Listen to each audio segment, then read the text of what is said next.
haven't seen, but I've been looking at it hard for a week, and I still can't figure it out.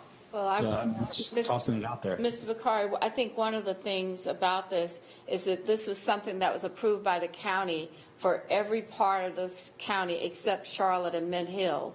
And so in some ways, it may not, I don't think I'm answering your question directly, but I do think that it's one of those things that if you live on a border and you're one side of the street and the other side isn't getting that, I think there's some amount of consistency to doing this. So the micro business portion was a gap that was identified because the county did not fund it. And then the other program from the county, I do believe is county-wide, that serves the citizens.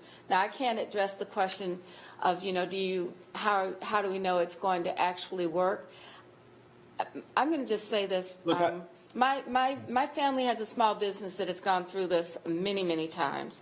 And what I found, or what we found as a family, is that it's not, you don't get the money from the banks necessarily. You get it by working doubly as hard, and then you also get it by working with your family or other friends that are willing to support you financially until you get back on your feet. That's not to say it's going to be easy, but I would just say to you that some of these will succeed, just because of their tenacity and their faith in the ability to own a business, and they're going to scrap for everything that we get. But there is probably not a number in the world that's going to ever explain that kind of grit in some of these businesses. So let me follow up on that, Madam Mayor, because like if you break into the math of this, and if you see that, let's say we get 100 businesses up to a $10,000 grant in this front, right?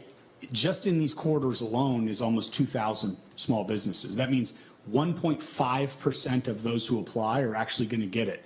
And I hear the argument, and I've looked deep at that over the last week of, well, the county has done it, this exact same thing, and it didn't apply to Charlotte because they couldn't do the double dipping. Understand it. I think the same question still remains. Was it a good idea for them to do it last week? I would agree with you. I don't know the answer. I'm just posing tough things that I haven't been able to wrap my head around, and that we haven't, I guess, given staff the amount of time they need to figure out, because at the end of the day, it's literally, I haven't heard two very important things. Is this amount of money going to make an impact, or is it going to make people feel like we took some kind of action just to be able to say we did? And at the end of the day, a lottery is essentially going to be set up where 1 out of every 100 small businesses with 5 or less employees happen to be accepted, and we have no criteria, which is my second point, of saying these are the ones that need it, and we're going to buy them that extra week they need to get to the second week of whatever solutions in front of them. Because I'd rather spend that $1 million in this very quarter on a business platform that promotes our local small businesses that are pivoting, that have different strategies of taking advantage of things remotely or delivered, so that all of our city knows, the consumers out there, you can go support them, and we put a megaphone behind them.